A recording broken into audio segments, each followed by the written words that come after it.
Olá pessoal, muita paz, boa noite a todos, é um prazer estar aqui com todos vocês. Bom, continuando o nosso papo, hoje nós vamos falar sobre engenharia reversa. Bom, nós temos um cidadão nos Estados Unidos que na década de 90, ele apareceu lá, chamado Bob Lazar, tá? Bob Lazar. Esse cara apareceu, né, preste bem atenção, falando que era um ex-funcionário da Área 51, dizendo ele ser físico e engenheiro.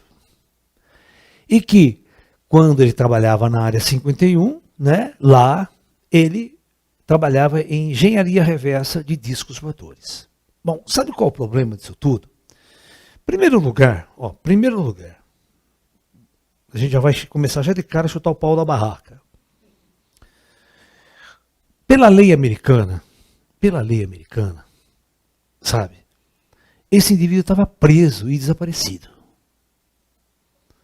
Certo? Porque quando você entra numa indústria secreta, numa indústria militar e numa indústria secreta, não sei se vocês sabem, mas essas indústrias dos Estados Unidos não são governamentais. Tá? Elas são particulares. Essa é a grande jogada do governo americano. Eu vou explicar para vocês por quê. Existe uma lei nos Estados Unidos que é uma lei que está inclusive na Constituição americana, que o governo não pode esconder nenhuma informação do seu cidadão.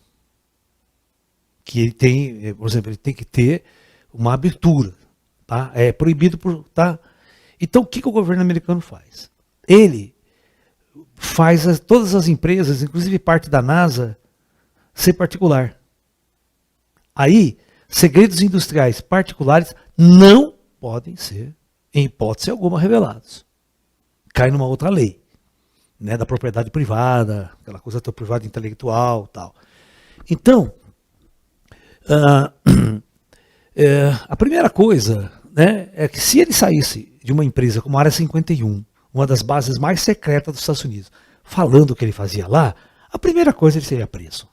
Processado, preso e desaparecido, e calado a boca. Tá? E ninguém foi atrás do cara, ninguém perseguiu o cara ficou, contou história, escreveu livro. Ou seja, isso é uma puta mentira. Se fosse verdade, o governo americano já tinha sumido com ele. Ou seja, quem é esse cara? Esse cara é exatamente o implante do próprio governo americano. Entendeu? Então o governo americano, o que ele faz? Ele pega esse cara, ele paga esse cara, tá? Para sair falando essas coisas. Para que todos vocês pensem que o governo americano é super poderoso, está no controle de toda a situação relativa aos OVNIs. Tá? E a partir daí vocês não precisam se preocupar. Os ETs estão aqui com nós estamos trabalhando com eles, tem o disco voador, estamos ensinando um monte de tecnologia. E o russo chupando o dedo lá, né? O chinês chupando o dedo. Cara, qualquer desequilíbrio geraria uma guerra mundial. Eu vou contar um filme para vocês, muito interessante, muito interessante. O mundo está prestes a uma guerra nuclear. Certo? O filme começa assim. Já um pouco mais do futuro, assim, sabe? E está uma discussão política, um problema político, e todo mundo está com medo, né, de uma guerra nuclear total. Ok? Então, um cientista faz o quê? Né? Então a guerra nuclear, de repente, acontece, explode tudo, tal, e ninguém sabe o que causou, qual foi a causa dessa guerra. Foi uma coisa muito... Por que um atacou o outro, tal, qual foi a causa disso aí? Né? E passa um tempo, passa 10 anos, 20 anos, 30 anos, o mundo destruído pra caramba, né? E os caras conseguem construir uma máquina do tempo.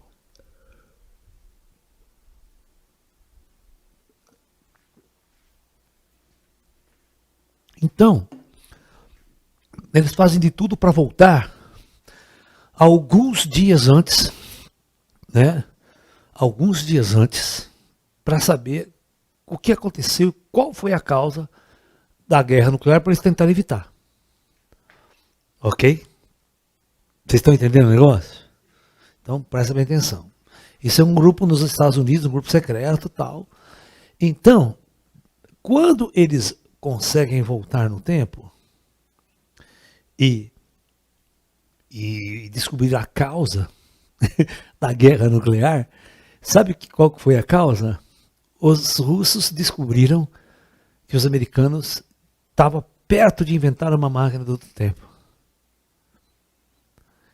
E isso causou um grande desequilíbrio tecnológico científico entre as potências, e por isso a Rússia não podia admitir que essa máquina ficasse pronta.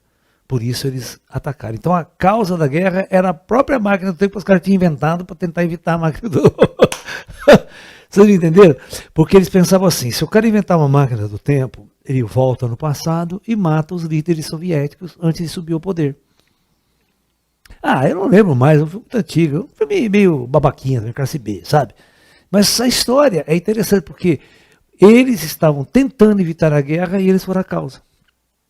Você entendeu? Porque a partir do momento, vamos supor, você quer ver, Israel e Irã.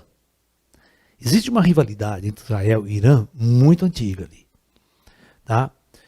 Só que Israel, hoje, ele tem uma potência militar, de uma potência nuclear invejável.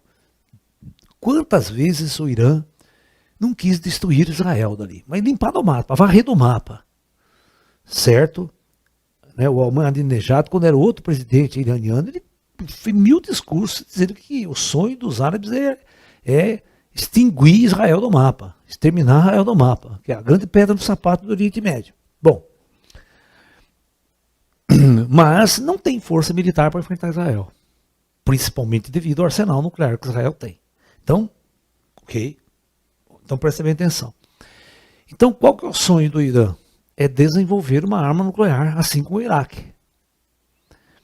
E todas as vezes que esses caras tentam desenvolver uma arma nuclear, né? Olha, não faz 3 meses atrás, 3 meses, um dos maiores cientistas nucleares iranianos, cabeça do projeto nuclear iraniano, o serviço secreto israelense foi lá, deu um tiro na cabeça dele, matou ele.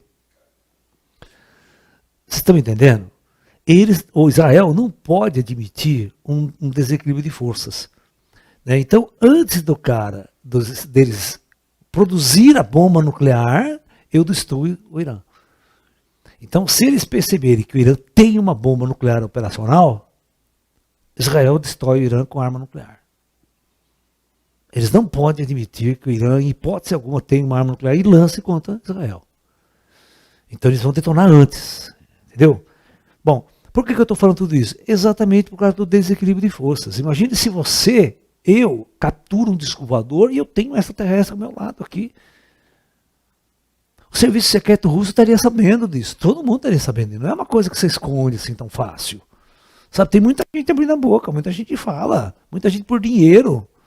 Quantos agentes americanos, né, não foram comprados pelos russos com muita grana? Você está me entendendo? Então tudo é corruptível, tudo tem um preço. Né? Aquele moleque lá que foi lá para a Rússia, lá, como é que chama ele, Carlão? Como é que chama aquele lá que vazou todos os segredos militares do computador lá dos americanos? Como é que chama ele? Snowden, né? Aquele Snowden, você está entendendo? Ele refugiou onde que ele se refugiou? Na Rússia. Não tinha outro lugar para ele ir. Qualquer lugar tinha tratado de extradição. E os russos, opa, você vai revelar um monte de segredo para nós, né? Passa aqui, vem aqui, você fica aqui, você vai ser um rei aqui na Rússia. Está lá na Rússia até hoje. Né? Ou seja, quando há um desequilíbrio de forças muito grande, o inimigo não admite. Porque o inimigo vai se sentir altamente ameaçado por esse desequilíbrio de forças. Tá?